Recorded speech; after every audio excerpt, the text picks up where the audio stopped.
If I can welcome David Tompkins from WRAP, and he's here. Thank you very much. Thank you, Lisa. Good afternoon, everybody. I am conscious we're running over time. I do have a lot of slides to get through. I will chop down as much of my presentation as I think I usefully can and try and get us, well, we're not going to get back on the schedule, but less late. I'd like to thank Graham, actually. Firstly, the organisers for inviting me to speak, but actually for Graham for giving me a very useful jumping-off point. My day job is working with the farm assurance and retail sectors to increase the acceptability of digestate in the human food supply chain. So I'm very familiar with those issues. I project manage a number of technical projects. A colleague around Will McManus project manages a number of other technical projects answering those questions that the retail farm assurance schemes ask us to build the confidence around the use of the materials. So it's very much my issue, if you like. This is what I'm going to speak about. Just a single slide on who WRAP are. Our name has been mentioned a number of times today by other speakers. Why use digestates? Again, just a couple of slides. What is in it for the users? Why would farmers, growers want to use the material? What might the markets be? Again, very briefly, it's probably going to be agriculture, based on experience with Europe, but there may be one or two other viable markets. The acceptability of digestate, that's really this afternoon become one of the thornier issues, acceptability of the farm assurance and retail supply chains. And then digestate logistics. Again, Graham touched on this. One of the real headaches for the AD sector is shipping large quantities of water around the countryside. It simply does not pay. So how do you manage it? How do you get the value back out of that material? Howard touched on the regulatory regime, so I won't go into it in any great detail, but I will mention the regulatory regime as it pertains particularly to the use of digestate. And then some conclusions. If I had time, I was going to give you some slides on what we're up to specifically in this area, but I don't think we're going to have time. We are a not-for-profit independent company, but entirely funded by the governments of the United Kingdom. The majority of our income comes from DEFRA, but we also get substantial investment from the Scottish Government, Welsh Assembly Government and Northern Ireland Assembly. What you're looking at on the right there is, if you like, our version of the waste hierarchy. It's about designing out waste, designing in recyclability, reducing waste generation, and then for that waste that cannot be minimised, making sure we've got the infrastructure in place to recycle it, and in this case, recycle it beneficially back to land. WRAP, during its current business plan, which completes at the end of this month, is very interested in the beneficial reuse of food waste, be that through in-vessel composting or today's event through anaerobic digestion. That's just an estimate for the carbon savings to UK PLC if we get this right. It is not insignificant.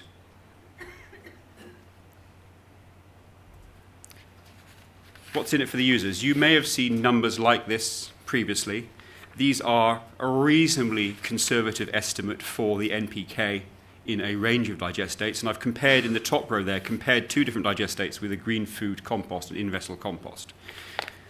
Take-home message here, look at the total nitrogen in the second column to the left, compare it with the crop available nitrogen. So this is available as you put it down. With compost, you're waiting for that nitrogen to become available as it mineralizes over year 1, 3, season 3, season 4. The digestate, 85% of that nitrogen is available for crops immediately upon application. The digestion process, as Michael touched on first thing this morning, converts the organic nitrogen, by and large, into ammonium nitrogen. That does raise some other questions around odour management and best agronomic use of the nitrogen in that material. While I'm on odour, I think I wasn't going to mention it, but I will mention it. Digestion can be a fantastic odour abatement tool. It can be, if you manage the process properly. I had my head in a bucket of food-based digestate 2 weeks ago without a problem. They had an 80-day retention time for getting the maximum gas out of their feedstock, which happened to be curbside collected food waste down in Oxfordshire. If you are driven by the gate fee and you're trying to cram material through the process, you've got a 30-day, 40-day retention time, you will have digestate that is rank. That's not a problem necessarily. You have to be very careful how you then land spread it. You want to be injecting it, you want to be getting it in the soil as soon as you possibly can. This tries to put some values against those nutrient contents. And again, these are reasonably conservative values. These take the RB209 nutrient planning approach in as much of what I've done here is cost up the available nitrogen and costed up the total phosphate, total potash. And that gives you, in broad terms, an estimate for the NPK value of a cube or a ton of whole digestates. So you'll see pretty modest and actually lower than some of the composts. But take you back to the previous slide, the nitrogen is readily available for crop uptake, so it does have a value. There was some discussion earlier today about offsetting the use of bagged nitrogen fertilizers. There are a range of estimates around what that can, if you offset that use with digestate, what that can then do for carbon savings. It's around looking like about 25 kilograms of CO2 equivalent per meter cubed of digestate. That's what it's looking like.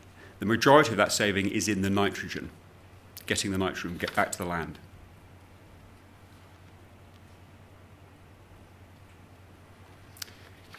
We don't have, as an organisation, very good figures at present for the current use of digestate, but I suspect that it's all going to agriculture. These data here are figures from the 2008-09 Organics Market Survey. Most of those numbers there relate to compost use. As you'll see, I think the third bullet point down, only 100 kilotons of digestate picked up by that survey. About 2 million tons of compost going into agriculture at that time. The majority, the biggest single sector, single user for compost, and I think that's going to be the same for digestate. Based on European experience, more than 90% probably of the digestate is going to be going to agriculture because it is a fantastic source of crop available nutrients. Some of you will have come across this tool before. It was put together by ADAS, and probably my headline there should be slightly different. It should be potential agricultural land availability. What it does is plot agricultural land availability, potential availability, on a 10-kilometre square grid basis, and it includes already existing materials such as livestock manures, sewage sludge. It takes into account slope class, proximity to water courses, other sensitive receptors, and then gives an estimate for the amount of land that might be available to take other materials. You'll see in Norfolk a couple of hotspots there relating to turkey, poultry industry, hotspots probably near the Suffolk coast relating to the pig sector there, but by and large East Anglia has great potential to use the nutrients that are available in the digestate. The key then is whether the infrastructure is close enough to allow you feasibly and economically to get those nutrients back onto your ground. As an organisation, we are exploring other markets, although I'll have to be frank here, because my main area of interest is agriculture, I look at non-agricultural land bank as a bit of a red herring, given that it's the nutrients you want. In land restoration terms, my experience is you do not want nutrients, because nutrients equals vegetation management equals cost. So in terms of land restoration, I don't think digestate's where it's at. I think that's a better use for compost. But if you're converting brownfield land, for example, to biomass cropping, be that short rotation coppice, willow, or perhaps some of the agricultural crops, it's then a great user for the nutrients in digestate. But I don't think you should be looking to restore land with digestate necessarily. So we've got a number of demonstration trials underway. We're looking at use of digestate on sports surfaces. Again, great use of the nitrogen. Biomass and forestry on the brownfield, following restoration using compost to manufacture soil on site with the minerals that are available. We do have a report coming out from Scotland within the next few weeks, just looking at the wider range of potential markets. No, it's not the east of England, but it gives you an idea of what other markets there might be in the round.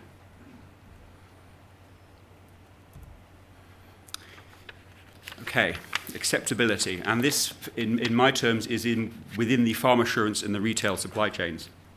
These are the kinds of questions that I get asked every week. 2 weeks ago, the hot topic was, is there going to be a risk to me as a miller or me as a maltster if I use digested maize ahead of my crop? Am I going to get fusarium risk in that digestate, which is then going to give me a mycotoxin risk in my following crop? Those are the kind of questions we are seeking to answer. Our current recommendation is if you're using digested maize ahead of one of those crops, you should plough it in. You should put a barrier in place, or if your process will allow it, you should pasteurize the digestate. Either at the beginning, pasteurize the input, or pasteurize the output. Get a pasteurization step in there to take the fusarium out. So these are the kind of questions we're asked constantly. We do have a significant program of work underway, which is due to complete in the next few weeks. Will be circulated to a range of stakeholders for comment. I have a slide which shows you some of those stakeholders. So these are the kind of questions. What are the risks from using digestate in terms of human, animal, and plant pathogens?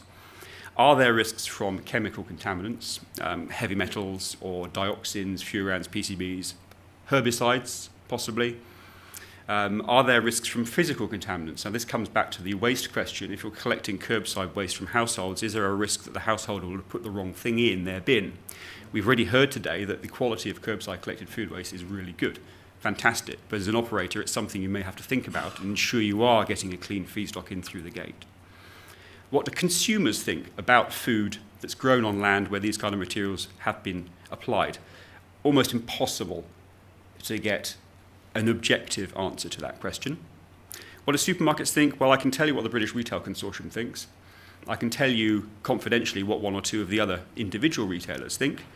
Perhaps I'll come back to that. The BRC's view is they will not actively endorse the use of digestates currently until the work that RAP has underway is complete within the next couple of months. And then, taking a slightly more positive view, do farmers have the right information to use the material to maximise the benefit, the nutrient benefit that there undoubtedly is in digestate? This is our working group. It's part of the working group.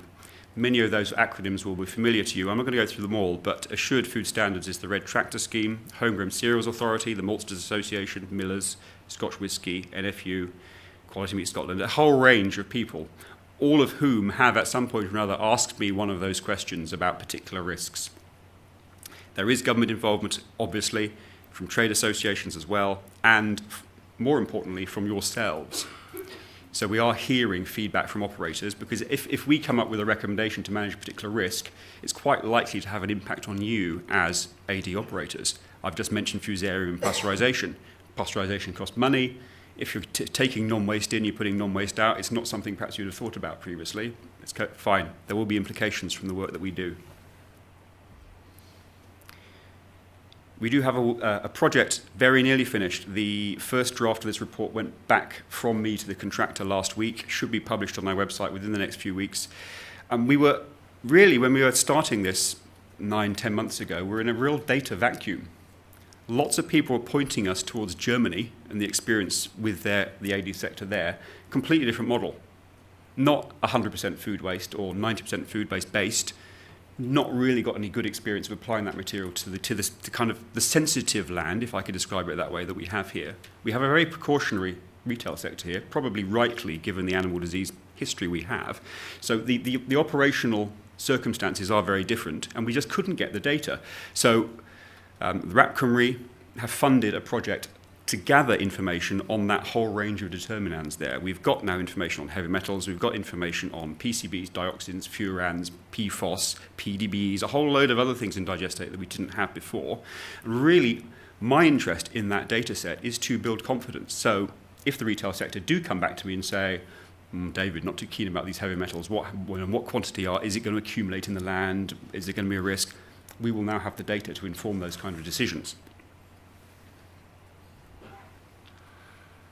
Before I move on to the next section, just one example. This is the current approach of the Red Tractor Scheme. They will allow digestates on all agricultural land, including waste digestates.